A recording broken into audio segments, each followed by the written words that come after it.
नमस्कार दोस्तों, स्वागत है आपका आज के मुख्य समाचारों में। दोस्तों, इस वीडियो में आपको देखने को मिलेगी आज दिन भर की तमाम बड़ी खबरें मुख्य समाचारों के रूप में। तो दोस्तों, सबसे पहले जान लेते हैं पहली बड़ी खबर। भारत में बैन हुई 40 वेबसाइट, राष्ट्र विरोधी गतिविधियों की वजह से लगा प्रतिबंध। जी हां दोस्तों, देश के खिलाफ मुहिम चलाने वाले 40 वेबसाइटों पर भारत सरकार की गाज गिरी है। केंद्रीय गृह मंत्रालय ने 40 वेबसाइटों को तत्काल प्रभाव से बंद करने का फैसला किया है। प्रतिबंधित संगठन सिख फॉर जस्टिस एसएफजी से जुड़ी 40 वेबसाइटों पर अलगाववादी गतिविधियों का समर्थन करने के लिए सरकार द्वारा रोक लगा दी गई है। यह जानकारी गृह मंत्रालय ने रविवार को दी। दरअसल दोस्तों, अमेरिका स्थित सिख फॉर जस्टिस एसएफजी एक खालिस्तान समर्थक समूह है। गृह मंत्रालय के एक प्रवक्ता ने कहा कि गैरकानूनी गतिविधि अधिनियम 1967 के तहत सिख फॉर जस्टिस एक गैरकानूनी संगठन है। अपने उद्देश्य के लिए समर्थकों के पंजीकरण करने के वास्ते एक अभियान शुरू कर रहा है। गृह मंत्रालय की सिफारिश पर इलेक्ट्रॉनिकी और सूचना प्रौद्योगिकी मंत्रालय ने सूचना प्रौद्योगिकी कानून 2000 के सेक्शन 69A के तहत एसएफजे की 40 वेबसाइटों पर रोक लगाने के आदेश जारी कर दिए हैं। इसके बाद में दोस्तों रुक करते हैं अगली बड़ी खबर का। अपने दावे से उल्टा WHO यानी कि वर्ल्ड हेल्थ ऑर्गेनाइजेशन बोला चीन ने नहीं दी थी इस महामारी की जानकारी। जी हां दोस्तों, विश्व स्वास्थ्य संगठन यानी कि WHO चीन और इस महामारी के मामले में अपने ही दावे से अब पीछे हट गया है। इस महामारी के सामने आने के बाद WHO ने बताया था कि चीन सरकार ने महामारी फैलने की जानकारी UN को दे दी थी, लेकिन अब WHO ने अपने ही दावे को नकार दिया है। अमेरिकी साप्ताहिक पत्रिका वाशिंगटन एग्जामिनर के मुताबिक WHO ने अपनी वेबसाइट से वह सूचना हटा ली है जिसमें चीन की तरफ से वुहान में इस महामारी के मामलों का जिक्र किया गया था। खबर के मुताबिक वेबसाइट पर timeline of WHO's response to कोविड-19 को चुपचाप अपडेट कर दिया गया है। उसकी जगह पर इस महामारी पर अंतर्राष्ट्रीय मामलों की कमेटी की आंतरिक रिपोर्ट दे दी गई है, जिसमें लिखा है कि लाखों लोगों के बीमार होने के बावजूद चीन ने वुहान में फैली इस महामारी की जानकारी WHO को नहीं दी थी। इसके बाद में दोस्तों अगली बड़ी खबर। देश में चीन पाकिस्तान से नहीं आएंगे बिजली सप्लाई और नेटवर्क उपकरण, सरकार ने लगाया प्रतिबंध। जी हां दोस्तों, बिजली मंत्रालय ने चीन से बिजली सप्लाई और नेटवर्क के उपकरणों के आयात पर पूरी तरह रोक लगा दी है। मंत्रालय ने सुरक्षा खतरे और साइबर हमलों का हवाला देकर दूसरे देशों से इनके आयात पर पूरी तरह प्रतिबंध लगा दिया है। मंत्रालय के अनुसार जिन देशों से सामान आयात करने पर सरकार से मंजूरी लेनी होती है, उनमें अब पाकिस्तान और चीन को भी शामिल कर लिया गया है। यानी कि दोस्तों, अब चीन और पाकिस्तान से बिजली सप्लाई और नेटवर्क के उपकरणों के आयात के लिए सरकार से इजाजत लेनी ही होगी। अगर सरकार मना कर देती है तो वहां से आयात नहीं कर सकते। वैसे दोस्तों, आपकी जानकारी के लिए बता दें, भारत 71,000 करोड़ रुपए के बिजली उपकरण आयात करता है, जिसमें 21,000 करोड़ के उपकरण चीन से आते हैं। इसके बाद में दोस्तों अगली बड़ी खबर। प्रधानमंत्री मोदी के ट्वीट पर बोले डोनाल्ड ट्रंप भारत से प्यार करता है अमेरिका। जी हां दोस्तों, अमेरिकी राष्ट्रपति डोनाल्ड ट्रंप ने देश के 254वें स्वतंत्रता दिवस की शुभकामनाएं दिए जाने पर प्रधानमंत्री नरेंद्र मोदी को धन्यवाद देते हुए कहा कि अमेरिका भारत से प्यार करता है। अमेरिका में 4 जुलाई को स्वतंत्रता दिवस मनाया जाता है। दोस्तों, अमेरिका इस दिन 1776 में ब्रिटिश साम्राज्य से आजादी के घोषणा पत्र के प्रकाशन का जश्न मनाता है। अमेरिका में इस दिन राष्ट्रीय अवकाश भी होता है। प्रधानमंत्री मोदी ने अमेरिका के स्वतंत्रता दिवस के अवसर पर शनिवार को ट्रंप और अमेरिकी नागरिकों को शुभकामनाएं देते हुए ट्वीट किया। मोदी जी ने ट्वीट किया कि मैं अमेरिका के राष्ट्रपति डोनाल्ड ट्रंप और अमेरिका के लोगों को देश के 244वें स्वतंत्रता दिवस के अवसर पर बधाई देता हूं। इस पर डोनाल्ड ट्रंप ने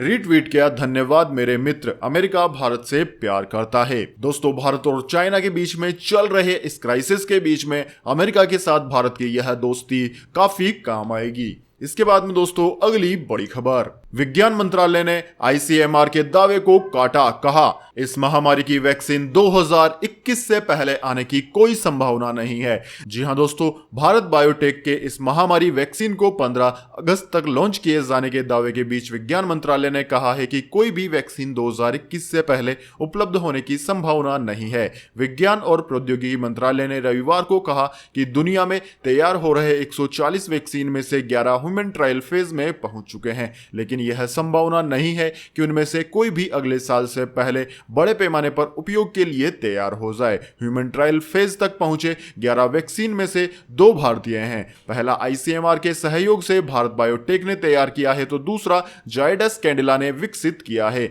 इन्हें मानव परीक्षण के लिए मंजूरी मिल गई है, लेकिन 2021 से पहले यह उपलब्ध नहीं हो पाएंगे। इससे पहले दोस्तों खबर फैल रही थी कि 15 अगस्त तक यह वैक्सीन लॉन्च हो जाएगा। इसके बाद में दोस्तों अगली बड़ी खबर, प्रधानमंत्री नरेंद्र मोदी ने की राष्ट्रपति रामनाथ कोविंद से मुलाकात, करीब आधे घंटे हुई बातचीत। जी हां दोस्तों, लद्दाख से लौटे प्रधानमंत्री नरेंद्र मोदी ने रविवार को राष्ट्रपति रामनाथ कोविंद से मुलाकात की। राष्ट्रपति भवन में करीब आधे घंटे तक मुलाकात चली। दोनों नेताओं ने राष्ट्रीय एवं अंतर्राष्ट्रीय महत्व के मुद्दों पर बातचीत की। राष्ट्रपति भवन के अधिकारियों ने यह जानकारी दी है। राष्ट्रपति भवन ने बैठक के बाद ट्वीट किया कि प्रधानमंत्री नरेंद्र मोदी ने राष्ट्रपति रामनाथ कोविंद से मुलाकात की और उन्हें राष्ट्रीय एवं अंतर्राष्ट्रीय महत्व से जुड़े मुद्दों से जुड़ी जानकारियां दी। इसके बाद में दोस्तों अगली बड़ी खबर, पंजाब और राजस्थान में कैंसिल हुए यूनिवर्सिटी एग्जाम, अगली क्लास में प्रमोट होंगे स्टूडेंट्स। जी हां दोस्तों, फैल रही महामारी के बढ़ते असर को देखते हुए पंजाब और राजस्थान सरकार ने अपने अपने यहां यूनिवर्सिटी और कॉलेज एग्जाम्स नहीं कराने का फैसला लिया है। दोनों राज्यों की सरकारों ने ग्रेजुएशन और पोस्ट ग्रेजुएशन के स्टूडेंट को बिना एग्जाम के ही अगली क्लास में प्रमोट करने की बात कही है। पंजाब के मुख्यमंत्री कैप्टन अमरिंदर सिंह ने अपने साप्ताहिक कार्यक्रम में फेसबुक के लाइव सेशन में इसका ऐलान किया। इसके अलावा दोस्तों राजस्थान में पहले ही यह ऐलान कर दिया गया था। इसके बाद में दोस्तों अगली बड़ी खबर, महाराष्ट्र में सैलून के बाद अब खुलेंगे होटल और रेस्तरां, जल्द जारी होगी एसओपी। जी हां दोस्तों, महाराष्ट्र में सैलून के बाद अब जल्द ही होटल भी खुलने वाले हैं।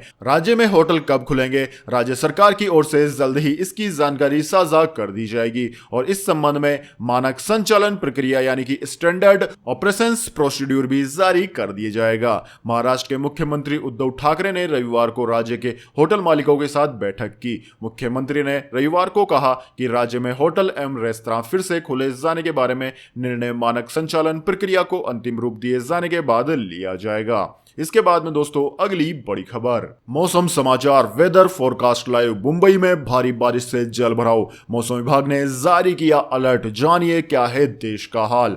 जी हां दोस्तों, भारत के मैदानी हिस्सों में मानसून ने तेजी पकड़ी है। मौसम विज्ञान विभाग यानी कि इंडियन मेट्रोलॉजी डिपार्टमेंट के मुताबिक पश्चिम मध्य और बंगाल की खाड़ी में चक्रवाती क्षेत्र बना हुआ है, जिसकी वजह से देश के ज्यादातर हिस्सों में गरज के साथ बारिश होने का अनुमान है। मौसम विज्ञान विभाग का अनुमान है कि अगले 4 से 5 दिनों में मध्य और उत्तर भारत के अधिकतर इलाकों में भारी बारिश हो सकती है। मुंबई पूरी तरह मानसून की चपेट में आ गया है। मुंबई के ज्यादातर इलाकों में रुक रुक कर बारिश हो रही है। आज सुबह कुछ देर के लिए बारिश रुकी, लेकिन चंद घंटे में ही बारिश ने फिर रफ्तार पकड़ ली। दोस्तों, चेंबूर और अंधेरी के कई इलाकों में जलभराव हो गया। जलभराव की वजह से खेर सबवे को यातायात के लिए बंद कर दिया गया। मौसम विज्ञान विभाग ने आज भी भारी बारिश का अलर्ट जारी किया है। साथ ही समुद्र में ऊंची लहरें उठ रही है, जिनकी ऊंचाई लगभग 4.7 मीटर तक है। मुंबई के अलावा दोस्तों कोंकण, गोवा, तटीय कर्नाटक, केरल के कुछ हिस्सों, आंध्र प्रदेश, तेलंगाना, उप हिमालय, पश्चिम बंगाल, सिक्किम, पूर्वोत्तर भारत, मध्य भारत प्रदेश,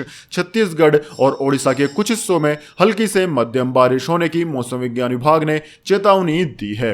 इसके बाद में दोस्तों अगली बड़ी खबर, ताजमहल का दीदार और इंतजार अब बढ़ा, इस वजह से नहीं खुलेगा ऐतिहासिक स्मारक। जी हां दोस्तों, फैल रही महामारी के संक्रमण के मामले न सिर्फ देश बल्कि उत्तर प्रदेश में भी लगातार बढ़ रहे हैं। हालांकि इस समय देश में अनलॉक 2.0 चल रहा है, जिसके अंतर्गत 6 जुलाई से देश भर के स्मारक और ऐतिहासिक स्थल खोले जाने हैं। लेकिन इस महामारी को देखते हुए आगरा में ताजमहल और बाकी स्मारक अभी नहीं खोले जाएंगे। इसका फैसला आगरा के जिले अधिकारी प्रभु एन सिंह ने पुरातत्व विभाग के साथ हुई बैठक में लिया। डीएम ने आगरा में फैल रही इस महामारी की वर्तमान स्थिति को दृष्टिगत रखते हुए ऐतिहासिक स्मारक ताजमहल, आगरा का किला, अकबर टॉम्ब, सिकंदरा इत्यादि समस्त संरक्षित इमारतों को बफर जोन मानते हुए अग्रिम आदेश तक फिलहाल ना खोले जाने का निर्णय लिया है।